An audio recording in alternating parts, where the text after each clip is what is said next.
Estás en vivo. Hola, Ana. Hola, Ferran. Què tal? Com estàs? Molt bé. Bueno, avui toca parlar de cultura. Sí, a mi em fa comboi això, perquè Tenim... un poble, cultura, dos dones arriscades, a veure què ens conten. Com va dir l'altre dia un company en Facebook, dos donasses. Vull dir que anem a ello. Bueno, pues anem a començar.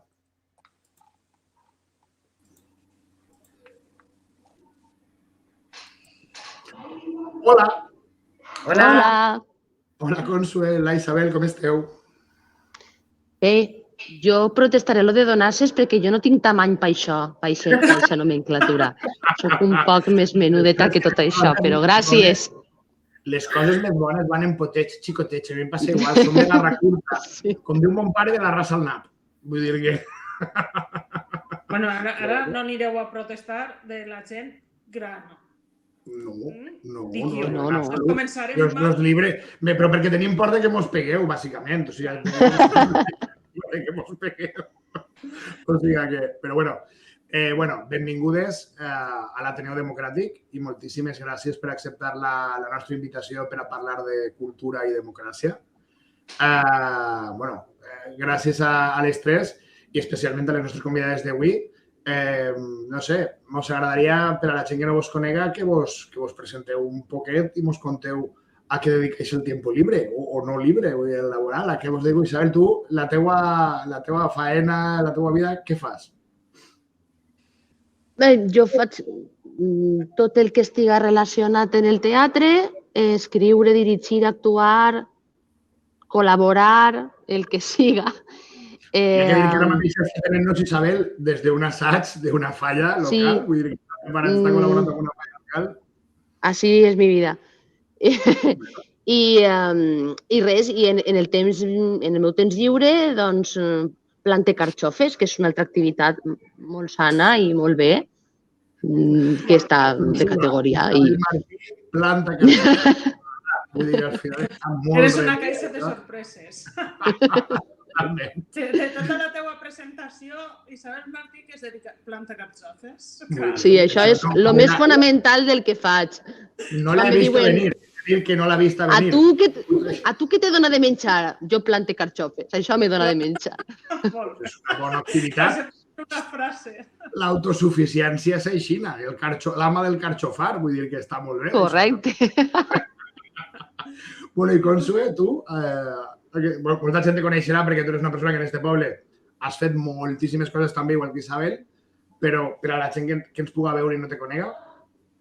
Doncs jo soc contadora d'històries. Contadora d'històries, però oficialment guia turística. El que passa és que aprofite tot el bagatge i tot el que porta a la motxilla de diversos treballs per a apropar el patrimoni i la història d'una manera amena i divertida, teatralitzant-la. I sobretot així a Carcaixent, perquè n'hi ha grans artistes com la nostra Anna Oliver. Està bé això. Anna és polifacètica a més no poder. Vull dir que Anna entraria en la categoria de polímata perquè és de moltes matèries diferents que controla i que fa coses per ahir. Vull dir que, a veure, això és... Jo avui estic, sincerament, en tot el temps que porto a l'Ateneu, és la nit que millor acompanyat estic. Vull dir, tot sigui de pas, però bueno. Una primera pregunta per a començar a entrar en matèria. Jo soc de ciències, i sempre he tingut curiositat. Pregunta per a les dos. Primer, Isabel, si vols, després Consue. Què és la cultura per a vosaltres? La cultura, igual que l'agricultura, també és una... Per a mi, estan relacionades perquè són dos tipus de cultiu. També. Estan relacionades perquè són dos tipus de cultiu. Una cosa és el cultiu de l'aliment, del menjar, i l'altra cosa és el cultiu de la ment i de l'esperit. Crec que sense les dues coses no es podria viure. Tot el món té una cultura, encara que no siga conscient d'ella o que no vulgui reconèixer-ho. Tots tenim cultura o tots reconeguem una part de la cultura a la que ens vinculem i i és la forma en la que ens definim, en la que estem en el món, els valors que defenem i la reflexió que fem al llarg de tota la nostra vida. I això es reflecteix en la cultura i creix amb ella. I per a tu, Consuelo? Estic totalment d'acord i m'agrada moltíssim la relació que has fet, Isabel, perquè cultura, al fin i al cap, és aquella manifestació que ens porta a mostrar la nostra identitat, no? De diverses formes i maneres. I, sobretot, és l'aliment de l'ànima, no? I el pots dir cultura des de la música, el teatre, formes de viure. Cultura és estar viu, no? I tindre sentiments i necessitat d'expressar aquesta mena d'entendre com vivim i el que sentim. Ara, l'analogia que has fet l'arrastrarem tota l'entrevista, perquè vos volíem preguntar per la precarització d'un element tan important en la vida de la gent, no? Perquè si la cultura és tan fonamental i ens hem omplit la boca i els titulars de la premsa durant el confinament, no? El puntal de la cultura com a suport emocional per a poder tirar endavant i tal, i en canvi és una feina precària absolutament, no? I que, clar, en aquesta comparativa que has fet, com el minifundisme, no? Com llaurar la terra, que pots treballar-la molt, però el benefici no se'n va al treballador de a peu, sinó que se perd entre els intermediaris i el camí, no? Té algun sentit per a vosaltres aquesta precarització? I també té molta a veure, Anna, amb el que dius, de que a un llaurador sembla que només li paguen quan recull el fruit, no? Al final de tot el camí, però en veritat ha estat treballant durant tot l'any per a que això estigui ahí. L'altre dia jo vaig participar en un col·loqui en la ràdio sobre l'actualització de l'Estatut de l'Artista, l'aprovació de les noves lleis que fan protecció dels artistes, la llei de la intermitència, tal, i en un col·loqui així offline que vaig estar, n'hi havia gent anònima, clar, sempre, que entrava dient que no entenien perquè un artista, quan no estava treballant, devia de tindre una prestació. Clar, a aquesta persona li haguérem d'explicar que un artista no està treballant només quan està dalt de l'escenari, que és quan està donat d'alta. És quan tu es veus. I si les persones no saben que nosaltres estem treballant quan ens formem, que tenim que tenir una formació continuada tot el temps, quan estudiem papers, quan ens preparem personatges a casa, que això no ens ho paga ningú, quan fem reunions per a futurs projectes que pot ser ixen, que pot ser no, quan presentes projectes en els que invertixes una setmana pensant, escrivint, documentant, que després no van enlloc.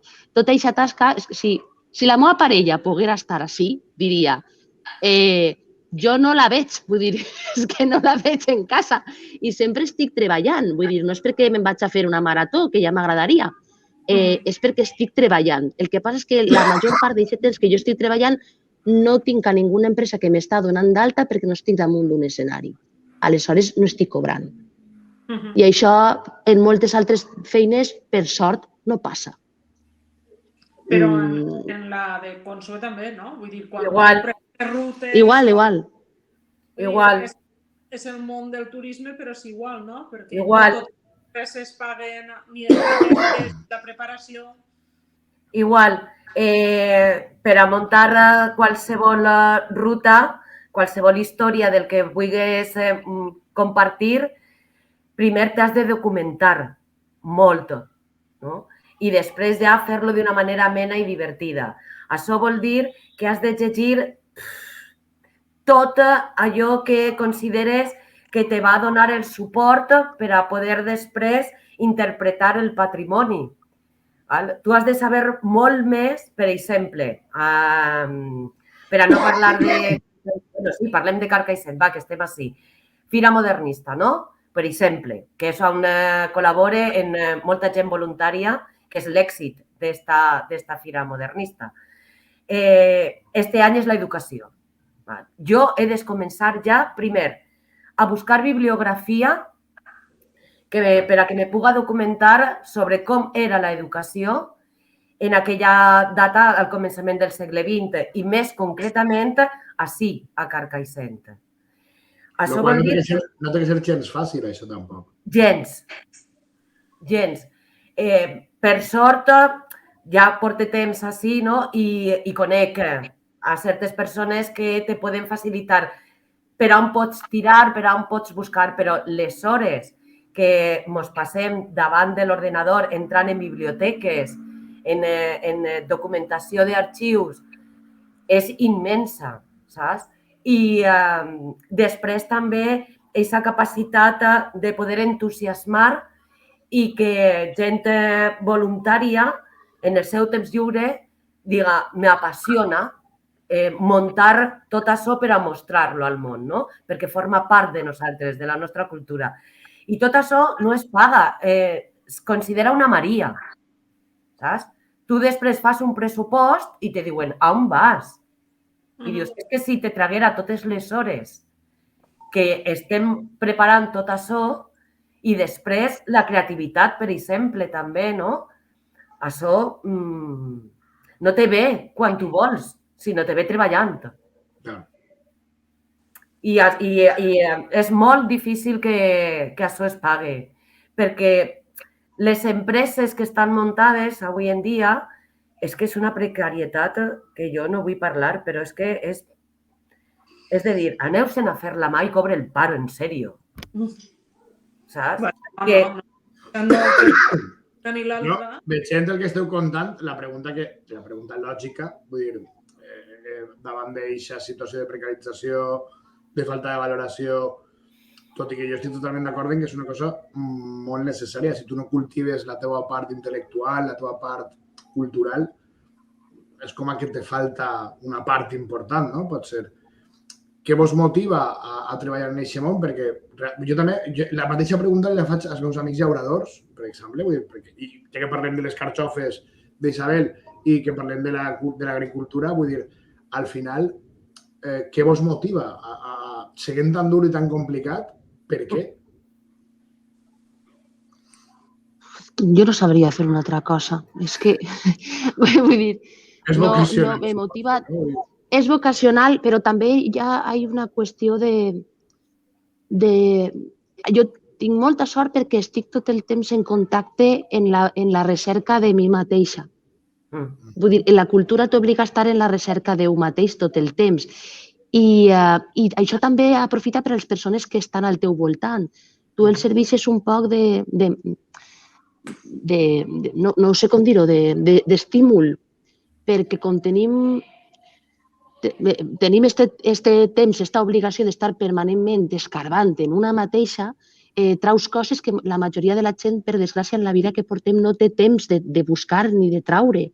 Jo sempre dic que el teatre no t'estalvia el psicòleg, però t'estalvia la meitat de les sessions, almenys.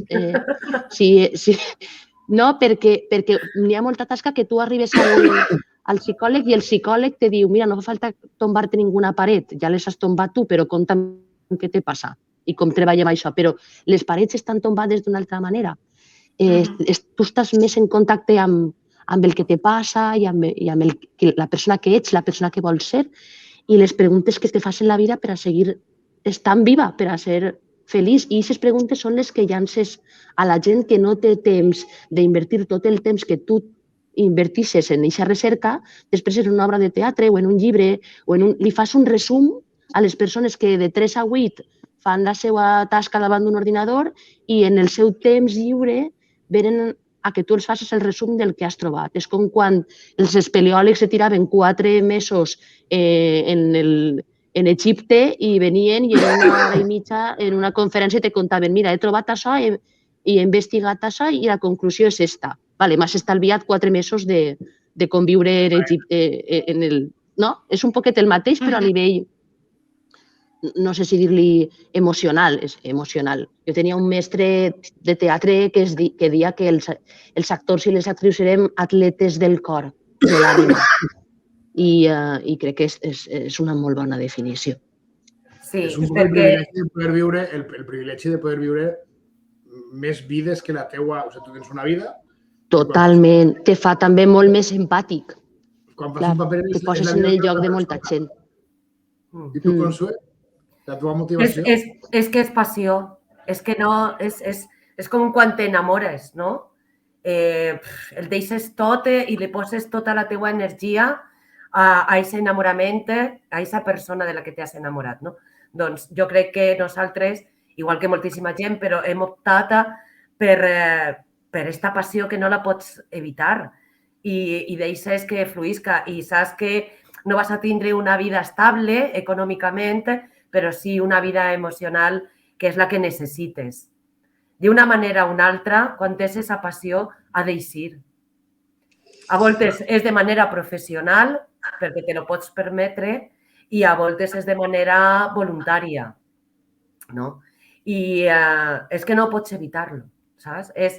I damunt, jo tinc la sort de treballar en la història i el patrimoni, recreant-lo també, no? Teatralitzant-lo. I clar, és que és un luxe, perquè és això, escarbes per a conèixer què va motivar els teus iaios i els iaios dels teus iaios i els avantpassats majors per a fer i deixar testimoni del que tenim, no? I si nosaltres coneixem el nostre passat, el podrem cuidar i estimar-lo. I això és que te porta. I aquesta passió que transmitiu i tota aquesta energia, a mi, en les activitats culturals sempre he tingut un conflicte, no? I jo crec que quan més major me faig, pitjor ho dic. En comptes d'aprofitar el coneixement per a solucionar-ho i fer aquesta introspecció que tu parlaves, no? Que és, jo crec que la cultura té que ser accessible en tots els sentits per a tot el món. S'ha de comprendre, ha de ser inclusiva i ha de poder accedir gent sense recursos econòmics. A mi sempre se diu que si t'agrada l'òpera no pots posar com a excusa el preu de l'òpera perquè n'hi ha moltes formes de gaudir d'ella, no? És cert, però una immensíssima part de la població no pot accedir al gran circuit operístic, no?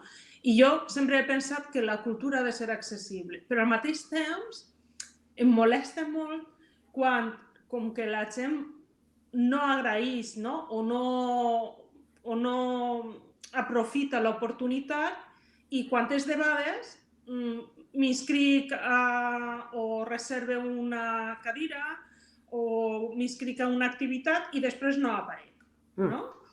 O considere o soc exigent en demasia en aquesta activitat. És com si allò que fora de vegades no valorara tot aquest treball del que vau parlar, no? Ni tota aquesta passió i tot això que n'hi ha. Dona igual que sigui la teva professió, dona igual que sigues una voluntària que estàs participant en una activitat local o que sigues una falla, no? Sembla que allò que no es paga no es valora. I a mi sempre m'ha creat un conflicte de com equilibrar això, l'accessibilitat i la valoració. Jo puc parlar, Consué? Claro. Te sembla bé?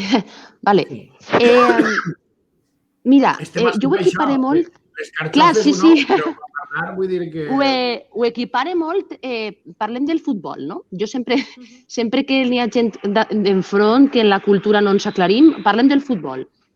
Uno no es planteja que si existís el Barça no pot existir el grup d'alevins de l'UD de Carcaixent.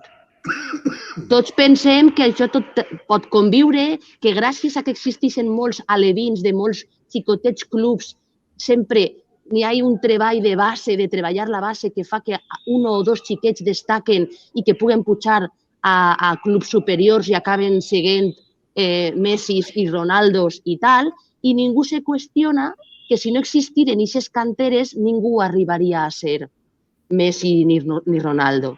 Jo crec que tot l'ecosistema cultural és important i imprescindible, perquè si no anem a les bases, si no deixem que projectes locals i projectes culturals emergents i voluntaris, amateurs i després joves que comencen puguen anar progressant i tinguem valor, després no n'hi hauran, què dir, Penélopes Cruces, ni Nicole Kidman, ni ningú.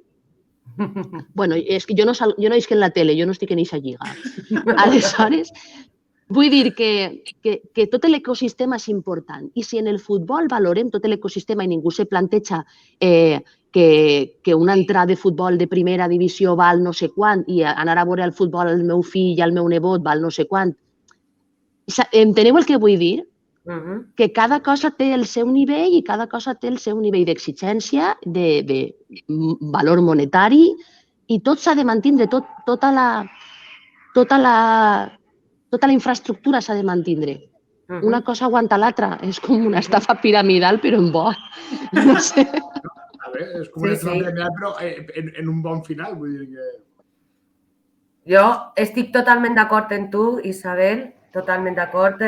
I jo crec que és necessari que n'hi hagi coses gratuïtes. Per exemple, ara el taller de teatre per les escoles, des d'infantil a secundària, em pareix meravellós que sigui accessible perquè és gratuït.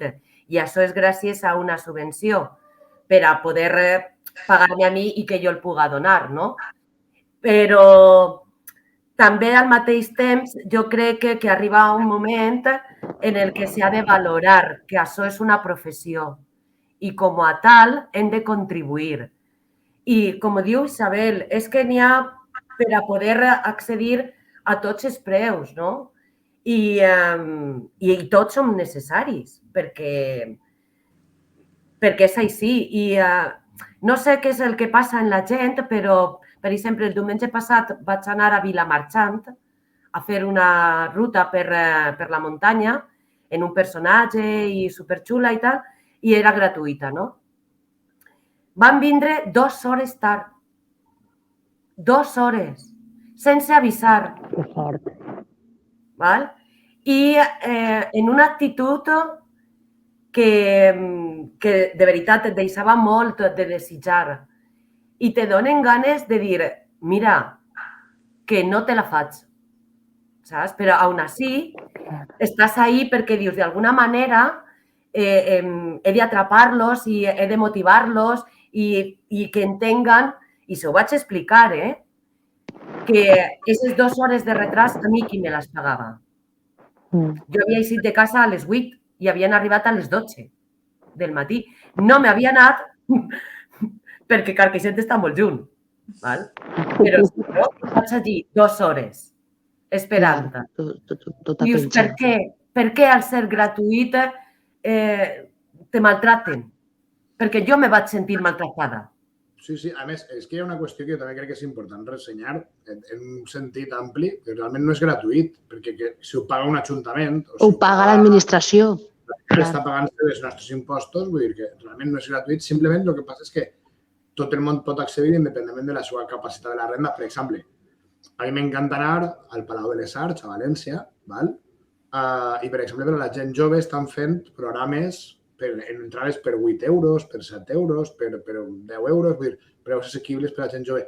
Ara, l'Òpera de Viena no és accessible a qualsevol butxaca perquè tens que anar a Viena, tens que anar, vull dir...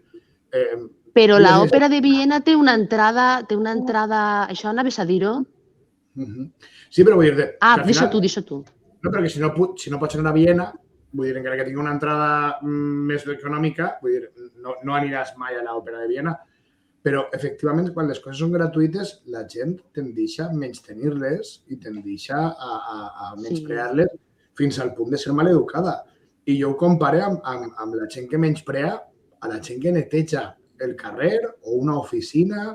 Vull dir, que tu sigues un porc o una porca, me dona igual, és una actitud molt de nuevo rico imbécil, con perdón de l'expressió, vull dir, perquè al final la teua runa la té que netejar un altre. I estàs sent molt irrespectuós amb la feina d'una altra persona i aquesta persona és la mare d'algú o el pare d'algú o el germà d'algú. Vull dir, i és una forma burda de maltracte, com comentava Consu, vull dir, el fet de dir, és que com me pagues... Jo recorde en Alemanya, en Berlín, fa molts anys, en plan motxilla i tren, vaig arribar a Berlín i te feien un tour gratis per Berlín. Evidentment tenia una xicoteta trampa. Al final del tour, la persona que t'havia fet el tour te deia, mira, jo intento viure d'això i ara vaig a dir-te que si la feina que jo he fet t'ha agradat, pues, si me vols donar alguna cosa t'ho agrairé, val? Taquilla inversa. Era una xica, sí, era una xica, la veritat, superagradable, ens va fer una tournée brutal, acabarem en l'aparcament que està construït damunt d'on estava el búnquer de Hitler on es va pegar un tir, ens ho va explicar. Diu, és que els alemans, quan no els agrada alguna cosa, fan un pàrquing, no? Vull dir que, però era una cosa de... I va ser tan enriquidora l'experiència i tan meravellosa la visita que tot el món li va donar diners a la xica. Vull dir que era un poc la lògica inversa, no? Aquesta de... I clar, aquesta cultura gratuïta, al final, no pot ser menys tenida d'aquesta manera, perquè al final això és incultura. O sigui, tractar algú així és un sistema d'incultura i de burrera i de mala educació al remat, no? Però, bueno, jo volia preguntar-vos en aquest sentit, encarcaixent... Però igualment, abans de canviar de tema, perdona, Ferran, volia fer un apunt que el que ha dit Anna és molt important, que tot el públic podria en algun moment o d'alguna forma poder accedir a cultura cara, qualsevol. Entonces, en aquest sentit, és molt ressenyable el que se fa en Viena, de que tots els dies, 3 hores abans de que comenci la funció, tu pots fer una cua llarga de collons, però la pots fer, i tens la possibilitat de 100 entrades a 5 euros per a veure l'òpera de Viena baix del Palco Real, en una visibilitat que te cagues, de peu, però la pots veure. I això hauria de poder-se fer. Vull dir, jo penso que això en totes les òperes, en tots els events que valen 112 euros l'entrada, hauria d'haver un cupo social per a la gent que vulgui veure-ho i no se ho pugui permetre que ho pugui veure d'una forma o altra en qualitat. I hauria de poder-se aplicar. Ja està, Ferran. Per això n'hi ha classes i classes. Vull dir, n'hi ha gent que, com té un poder adquisitiu major, té més accés a la cultura, per tant, retroalimentes un cicle, i n'hi ha gent que potser té menys disponibilitat econòmica i, per tant, també realimentes un altre cicle, que és el de no tindre accés a la cultura. Ja, total. Jo crec que l'equilibri que comentava Anna, no? Que és complicat. Sí, l'equilibri i el conflicte, no? De voler fer accessible la cultura a tot el món, però adonar-te que passen casos com el que acaba de contar Consue, no? De que n'hi ha gent que allò que no paga directament de la seva butxaca, encara que pagui impostos, perquè evidentment no n'hi ha res de baix, no ho valora o no ho respecta. Més que no ho valora, no ho respecta, no manté un respecte. Entonces, a mi me costa, vull dir, trobar el punt d'equilibri me costa, perquè sé que darrere de qualsevol proposta n'hi ha moltes hores de feina, que potser tu no les veus, però que existeixen, no? I que potser per aquests 5 minuts, per aquest sketch de 15 minuts, de mitja hora, per una obra de teatre curta, que a tu el sembla molt simple, doncs el que deies, n'hi ha moltes hores de documentació, d'assaig,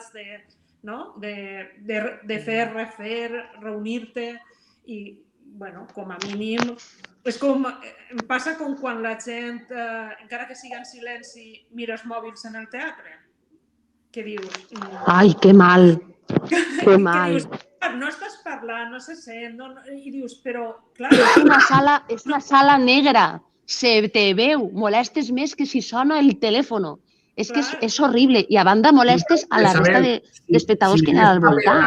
Si li pegues una pedra al que està mirant el mòbil és maltracte animal. Ai, pobrets, els animals no molestarien tant.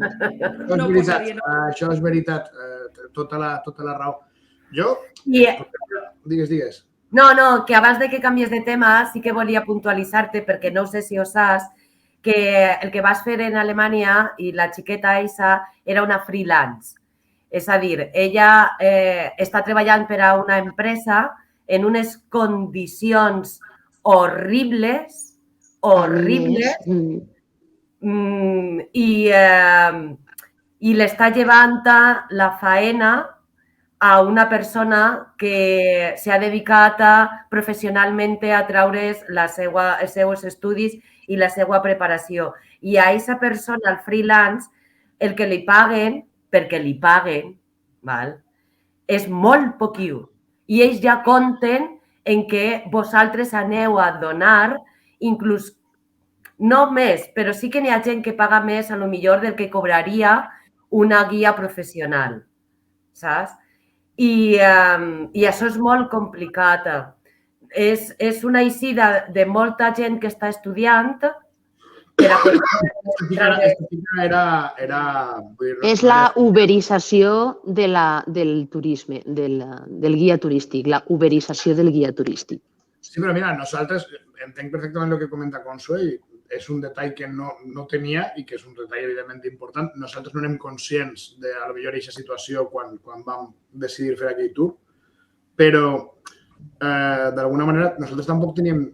Jo estic parlant d'una època en la que jo no tenia encara treball, vull dir, no tens accés a recursos. Si viatges en mochila i en el tren, vull dir, en plan hostel compartido con otros 11 en la habitación, és perquè no tens molta pasta. Vull dir, és un viatge de joventut, a lo millor, no? Vull dir, i clar, a lo millor un guia professional, no sé el que podria cobrar en aquell moment un guia professional. Nosaltres estàvem en una plaça, vam veure a esta xica que estava fent un grup i tal, i estava explicant i tal, estava parlant en castellà, ens va agradar la història i vull dir, també és veritat que vam consumir aquell producte turístic o cultural sense massa reflexió, no? Sense pensar potser en el que heu parlat de la uberització de la cultura. Al final estàs 3 dies en una ciutat, vols veure les coses més importants, tens els diners que tens i això també és un problema, clar. Bueno, és una realitat. Des del punt de vista local, vull dir, tornant un poc a Carcaixent, Isabel, per exemple, ha tingut experiència política, vull dir, imagineu-vos que demà sou la regidora de Cultura de Carcaixent, o sigui, que teniu que programar o fins i tot ja no la regidora de Cultura, però què vos agradaria que se fera des del punt de vista cultural a Carcaixent? Vull dir, com voldríeu que fos la vida cultural del nostre poble? Bueno, primer seria... Lo primer són els recursos, vull dir, s'ha de veure quants diners hi ha, perquè si no, no podem fer castells en l'aire sense saber quants recursos té i què és el que te toca.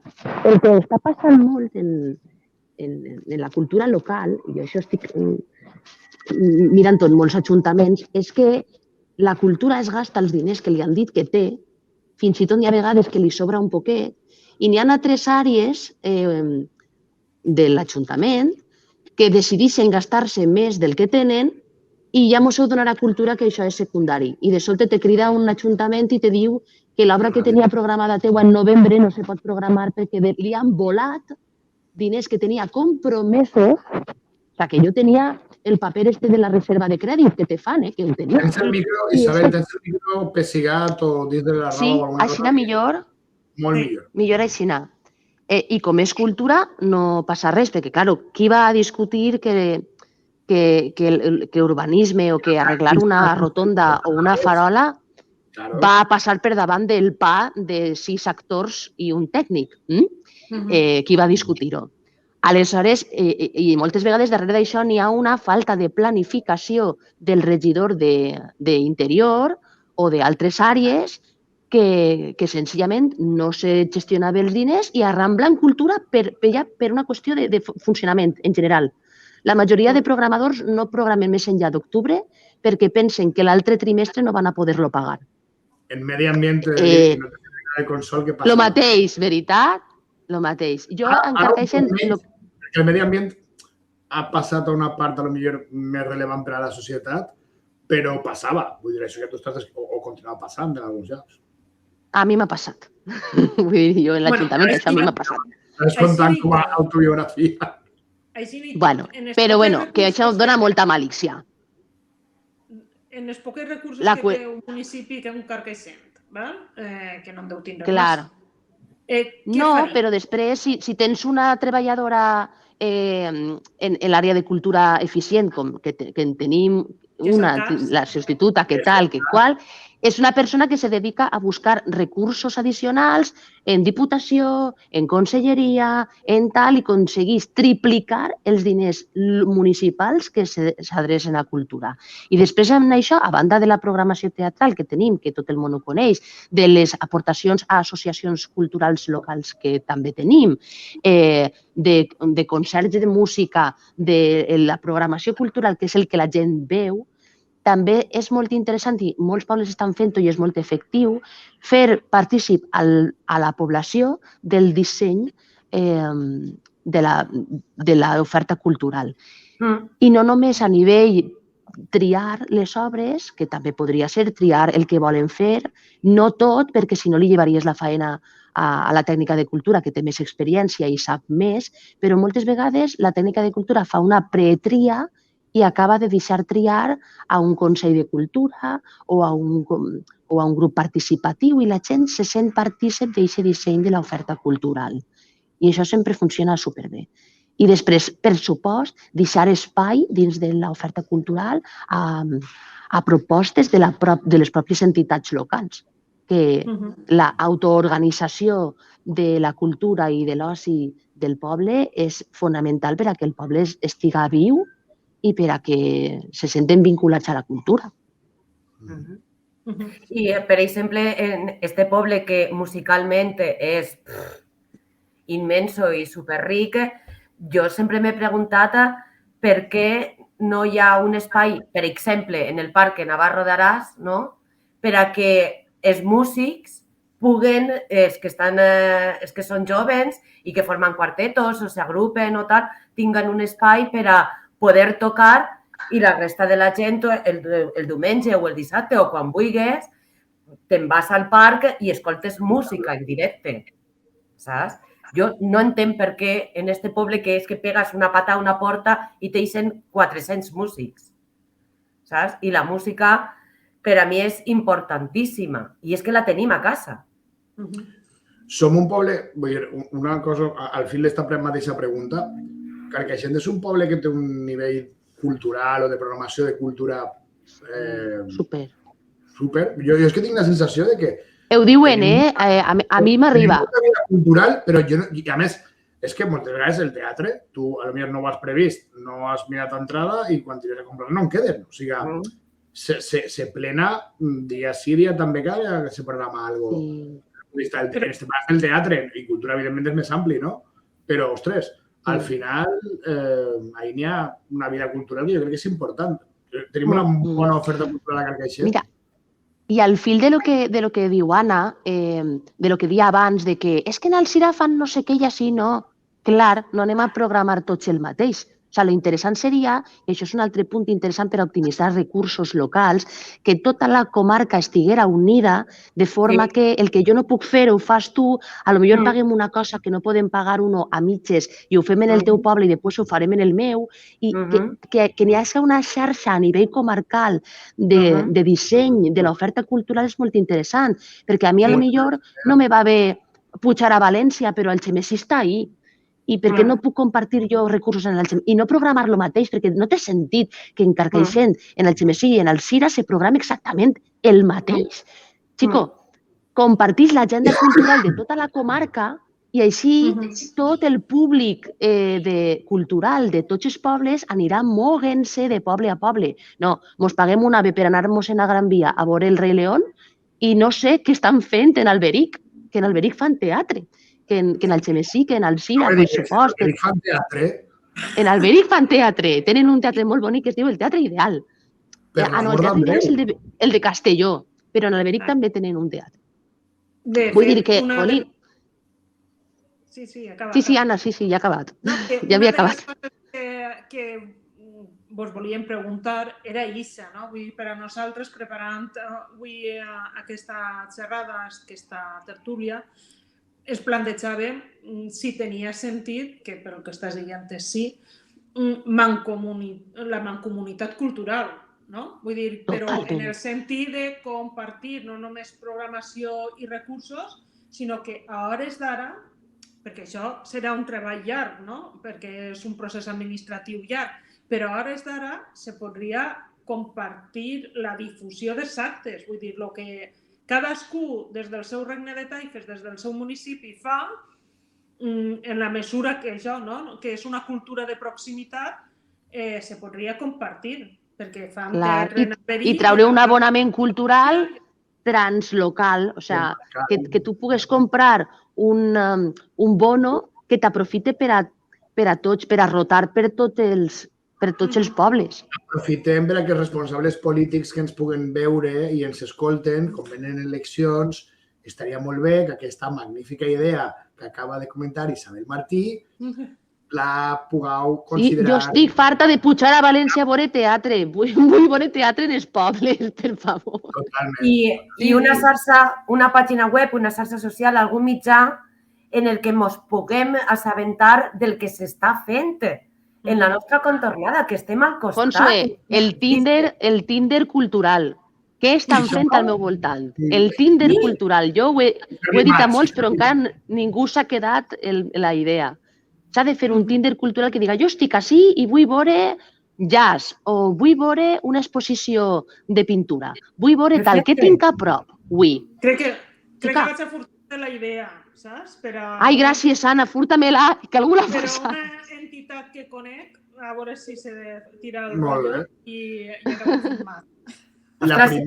La primera jornada que farem de l'Ateneu d'esta temporada parlarem amb Diego, el llibreter de Carcaixent, de la llibreria Carcaixent, que a més està programant presentacions de llibres, està fent també activitats i tal, i la veritat, això forma part de la cultura.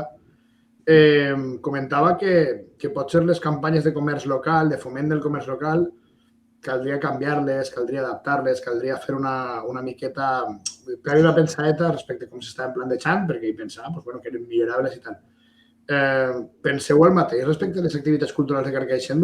Esta, per exemple, que acabo de comentar de la xarxa comarcal, és una repensada, però abans he comentat el tema d'un Consell de Cultura local que pugui ajudar a la programació, ferramentes de participació pública. Cal repensar les campanyes de foment de la cultura a escala municipal? Per a que arribi a un públic diferent, perquè, per exemple, això que tu dius de l'abonament, no? Una de les coses que se diu és que la immensa majoria de la gent que va al teatre en Carcaixent té abonament i, per tant, és el mateix públic, no? Sí. O la gent que va a les rutes, no? Quantes vegades, Consué, he tingut que sentir, que jo no compartisc això, però ho he sentit moltes vegades de que és la mateixa gent la que va a les rutes. Quan canvi el partit polític, canviarà la gent. Que acudís. Ho sent molt, però és aixina de dur. Per què? Perquè associen que el treballador, el guia turístic, a mi me va passar, saps? Si està governant el PP, jo soc del PP. Si està governant Compromís, jo soc de Compromís. I, per tant, no soc objectiva. I te vaig a fer una perorata... Eres una chaquetera, Consu, eres una chaquetera, no pot ser. Mira, no... No me toques las palmas que me conozco. Vull dir que... Sí, no. A més, jo crec que és un comentari molt mala sombra. Anem a veure. Vull dir, poso l'exemple de la Fira Modernista perquè jo he participat com a voluntari en la Fira, en aquest cas com a actor amateur fent de llaurador en la plaça de Llimeral. Sí, en l'esceneta que fem allí en Ibany, en Pau i tal, i al final de la ruta, i llegis comentaris per ahí de la gent i tal, és que les visites al Sort s'acaben les visites en seguida, clar, perquè se dediquen uns recursos limitats, hi ha un número de places i la gent que s'ha espavilat més, i evidentment al final hi ha una restricció de quantitat de visites, ojalà n'hi hagueren visites il·limitades, però a més, en molts casos les visites al Sort estàs visitant la casa d'algú, i potser si algú no vol tindre tot el dia la casa plena de gent. Perquè és que també hi ha que tindre una mica de consciència de situació per entendre les coses. I jo entenc que té una malícia voler anar a veure un hort i no poder. Jo, per exemple, no he anat mai a ningú dels horts perquè no he pogut i ho he intentat. Perdó. Poden visitar tot l'any. No plore, ja ho sé, però la Fira...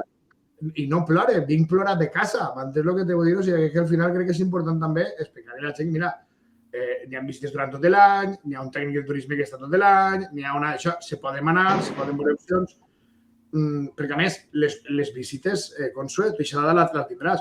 El tema de les visites als horts són moltíssimes persones les que passen per el nostre poble per a visitar el patrimoni que tenim. Mira, si no recorde mal, l'últim any que jo vaig estar en turisme, crec que a soles francesos van passar 6.000. 6.000, deixant-se els diners a Carcaixent, en els horts perquè es paguen, molts van a dinar també. Si hi haguera coses que ens representen, estic segura el merchandising que el comprarien.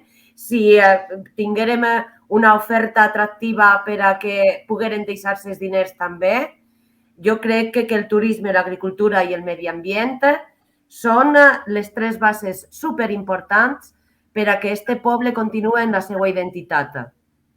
I damunt donar-li eixida al món de la taronja també, perquè una volta que proven les taronges d'ací, n'hi ha moltíssima gent que ve de fora a visitar els horts i que compren, se reuneixen veïns d'Alemanya i les manen palets de taronges. Saps? És que és impagable. I això... Em sap molt greu, però m'estan reclamant en l'assaig. Te deus a la cultura.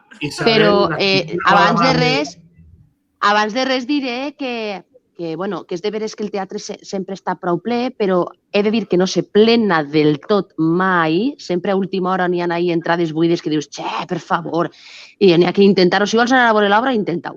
I d'altra banda, això parla també de que fa molt de temps que Carcaixent necessita un teatre nou. Sí. Em sap greu dir-ho, perquè el projecte del teatre s'ha fet 3 vegades, si no vaig errada, el projecte del teatre s'ha fet 3 vegades un projecte nou i per davant del teatre que estava ja pactat han passat moltes coses i això no és just. Ni per a les associacions culturals del poble, ni per als espectadors, no només del teatre, sinó de música, que en este poble no n'hi ha un bon auditori per a que se faci un bon concert de música en unes bones condicions. I jo vaig a pobles molt més menuts que nosaltres, en molt menys afició que nosaltres, de la Manxa profunda, que dius tal, i tenen teatres molt millors i en més públic. Sí. I sobretot som ciutat del teatre amateur, vull dir, som seu del teatre amateur. Vull dir que hauríem fer honor a això, no? Perquè algun significat té i alguna transcendència té també en la gent del poble, no? Per a contagiar-la per l'estima per el teatre i per la cultura en general. Isabel, jo abans que marxis una última pregunta. Sí, digues. Per estar-la així ràpidament. Sí, perdoneu. No, doncs la preguntem a les dues, vull dir, tampoc ho farem molt més llarg. Considereu que hi ha relació entre el nivell cultural d'una societat i el seu nivell democràtic? Vull dir, la relació nivell cultural-democràcia, creu que hi ha una relació o no té res que veure? Ferran, per el que parlàvem de l'empatia, una persona que cultiva la seva ànima i el seu cor i que fa una introspecció de la seva personalitat, inevitablement té més empatia. I amb més empatia hi ha menys conflicte perquè eres capaç de posar-te en el lloc dels altres. Aleshores, cultura igual a menys violència. Més cultura, menys violència. I aquesta regla de 3 es compleix allà on vas. I al llarg de la història sempre ha sigut així. En les èpoques de pau de tots els pobles, la cultura ha florit sempre. I quan la cultura ha minorat era perquè hi havia un moment de guerra. I això, la història ens conta aquesta veritat i així és. I seguirà sent. Qué lapidario, no me ha quedado esto, ¿no? Me tengo que ir, pero ho has deixat clarito, clarinete, meravellós. Ara veuré les intervencions de Conso i vostres després en diferit i lo siento, voy. Gràcies per este fòrum tan meravellós que em sembla supernecessari estos espais de conversa. Moltes gràcies. Que bonica. Adéu, Isabel. Adéu. Adéu. Bueno, Consuet, la mateixa pregunta. Vull dir, el tema del nivell cultural i la democràcia. Vull dir, creus que hi ha una relació entre el nivell cultural i l'actitud democràtica de les persones o dels pobles? quin poble presumint que va començar la democràcia? Grècia, no? I un poble en la cultura que tenia Grècia és que tenia obertes les portes, no? Per a poder ser democràtics i poder parlamentar. I a partir d'ahí és que si tu pots veure i tens la cultura a mà i pots veure diferents formes de pensar i d'expressar, a pesar de que t'agraden o no, això ja és democràcia, no? Això ja és, com es diu, acceptar que no tot t'ha d'agradar a tu, sinó a tots. Val? I si no t'agrada, n'hi haurà una altra persona a la que sí. I acceptar això és que és el principi de democràcia ja també, no? Per a poder parlamentar d'una manera d'escolta activa. Quanta falta fa. Clar. I tu eres optimista en enganxar a la gent més jove? Perquè, Sí. Normalment, quan estàs en la mitjania de l'edat, per dir-ho així, ens posem un punt dramàtics, no? No. Els joves no estan... I dius, els joves igual estan fent una altra cosa, que és pròpia de la seva edat, no? Sí. I a mi, aquest càstig sempre, aquesta crítica, la trobo sense fonament. Ets optimista? Creus que aquesta cultura es pot transmetre als joves i, per tant, augmentar la democràcia? Sí, i això les hem de recordar-nos de quan nosaltres érem joves, no? Quina era la manera en la que... Jo ja no me'n recordo d'això. Vale, has de parlar el seu llenguatge. Has de posar-te en el seu pensament i en el seu desig. I a partir d'ahí, per suposat, que deixen de mirar-se el melic i diuen, hola, això?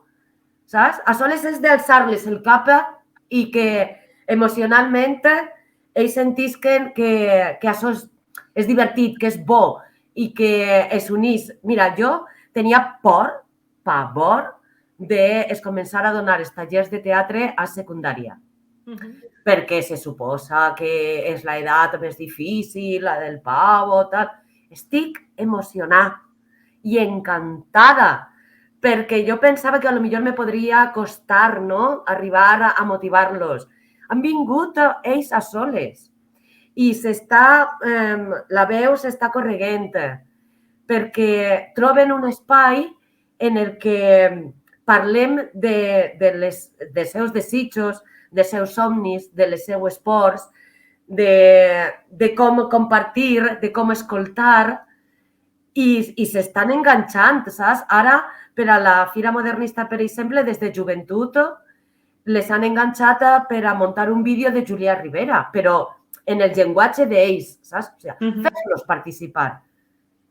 Deixa que siguin ells els que tinguen les idees i utilitzen el seu llenguatge i la seva manera d'expressar. Avui en dia tenim molta sort perquè la gent jove controla mogolló tot el que és tota la part audiovisual, no? Si tenim ahí un tresor. Que te poden fer els vídeos, que te poden fer les promocions en xarxes. Clar! I ser ells... És el seu llenguatge natural. Clar! Saps? O sigui, no els obligues a escoltar una conferència d'alguna cosa que no les interessa, no? Parla-les dels que li toca l'ego, sempre. L'ego són aquestes paraules universals que dona igual l'edat que tingues o d'on sigues, perquè mos connecten. I això és el que passa en la gent jove. I jo, ara que estic en contacte tant amb xiquets d'infantil com de primària com de secundària, en sèrio, n'hi ha esperança, n'hi ha vida. Bueno, és una molt bona notícia. Al final, jo també, Consuelo, no sé què penses, és possible que amb tantes plataformes culturals que realment potser són de continguts, n'hi hagi una confusió entre l'entreteniment i la cultura? Clar. D'alguna manera estem barrejant conceptes? A veure, ten en compte que la cultura es consumeix en el teu temps d'oci. I, per tant, és molt fàcil que se mesclen i que la gent es confundisca. Per exemple, ara que estem parlant de la gent jove, doncs, per suposat que n'hi ha una part de jocs i de videojocs i de tot això que és molt roïna, saps? Però per què no fem atractiu esa manera de jugar i d'estar ahí sense que siga violenta, sinó que a més aporte cultura? Pues hem de donar-li voltes per arribar ahí a esa manera, no? Tot allò que siga cultura és donar-li de menjar a l'ànima. I no té per què ser avorrida. Tot el contrari, saps? Mira, quan jo vaig començar a fer les visites turístiques així a Carcaixent, jo vaig començar a fer personatges. I a mi m'agrada molt que en el seu temps d'oci la gent se divertisca i se ria. I me deien que era la Lina Morgan del turisme. No se me considerava una persona tan culta com per a que això no era cultura, que això era... Búscate un trabajo de verdad. Sí, saps? I dius, això és interpretar el patrimoni. La gent està en el seu temps d'oci i ha de menjar-se la cultura. Una xapa. Mira, jo vaig tindre un amic meu que es dedica a aquesta ferramenta que és la interpretació del patrimoni i Anna ho sap. És com si anàrem al riu Xúquer, pescàrem un peix, si n'hi ha, i tu el poses en un restaurant sense cuinar. Si tu, la cultura, a més, com a aquest peix, el cuines i li poses una salsa superbona i algo que lo adrece i tal, estàs menjant el peix i estàs disfrutant del plaer de menjar, no? Pues en la cultura passa igual. I un poc, perquè si estàs així ja no estic saber, i ja no estava Ferran, però anem a fer-la. Perquè també hem fet la broma de modernista, perquè Ferran i jo tenim aquestes coses, però, clar, a mi m'agradaria que si t'avellís reivindicares que el temps de turisme, de cultura, de patrimoni, d'interpretació del patrimoni que estàs dient, és molt més que la Fira Modernista en aquest poble. Per favor. I va néixer molt abans que la Fira Modernista. Per favor. El turisme a Carcaixent no és a soles Fira Modernista. Per favor. Abans que arribara jo a turisme, i jo vaig entrar al 2007, ja s'havia començat a moure, no? Però el meu objectiu primordial, quan vaig entrar, era que la gent del poble coneguera la seva història i el seu patrimoni per a que se sintieran orgullosos. Si tu te sentís orgullós del teu poble i de la teua història, això se transmitís. I quan vinga la gent de fora i te diga, i en este poble què és el que n'hi ha? Mare meua, saps? N'hi ha tantíssim. Per favor, quan és superimportant perquè a turisme es van fer per a que la gent del poble i de la contornada poguera conèixer la seva història a partir de l'exemple de Carcaixent, van tractar des de l'època romana, l'època àrab, l'època medieval, la història moderna, la història del segle XX. Tot això han sigut molts anys de fer-ho i de transmetre-lo. Però molts. I una volta al mes es fa una visita i una ruta turística per això. I se toca un tema diferent cada volta. No a soles Fira Modernista, que està molt bé, però la Fira Modernista és un escaparate. Per a que la gent diga, mare de Déu, senyor, el que n'hi ha en este poble. Hem de vindre més voltes. Hem de tornar en qualsevol època de l'any. Però... I per a la mateixa gent del poble, que moltes vegades no és conscient. I potser no coneix el patrimoni que té. En una ruta urbana o en aquest aparador que és la fira, diu, no m'havia fixat mai, el mateix voluntariat de la fira, hem après moltíssim, per molt malaltets que fórem d'estima en el poble, hem après moltíssim d'aquest patrimoni, no? I de la història que n'hi ha darrere d'aquest patrimoni. I hem après a investigar, i a llegir, i a consultar les fonts, no? Vull dir que jo crec que el sentit és això, igual que quan fas la ruta Júlia Ribera o la ruta de Llevant que va a l'ermita i entres a l'església de Cogullada i coneixes que n'hi ha... Bueno, ara s'estan descobrint les pintures de l'ermita de Sant Roc, però tu ja ens parlaves abans d'elles, no? Perquè Júlia Ribera ja parlava d'elles. Clar, vull dir que molta gent del poble també reconeix aquest patrimoni, aquesta història i aquesta riquesa que tenim. Per favor, i l'exemple el tenim en Cachivaches. Cachivaches som un grup de persones, perquè no som ni associació, som un col·lectiu de gent apassionada que poquet a poquet, coneguent la història i el patrimoni, ara volem apropar-lo teatralitzant-lo. I som 50 ja, que dius, mare de Déu, senyor, no? I poquet a poquet, i tots són benvinguts, perquè és la passió la que ens mou. I això per a mi, i després totes les associacions que cadascuna mostra una part de la cultura de Carcaixent. I jo sempre he dit que els carcaixentins i carcaixentines teniu unos, no sé com diu en valencià, genes. Gens. Vale.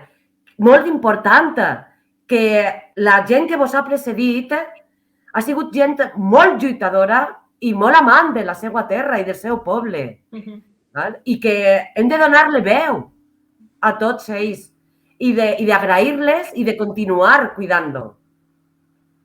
Però, en fi, això. Ens quedem en aquest missatge, que és positiu, no?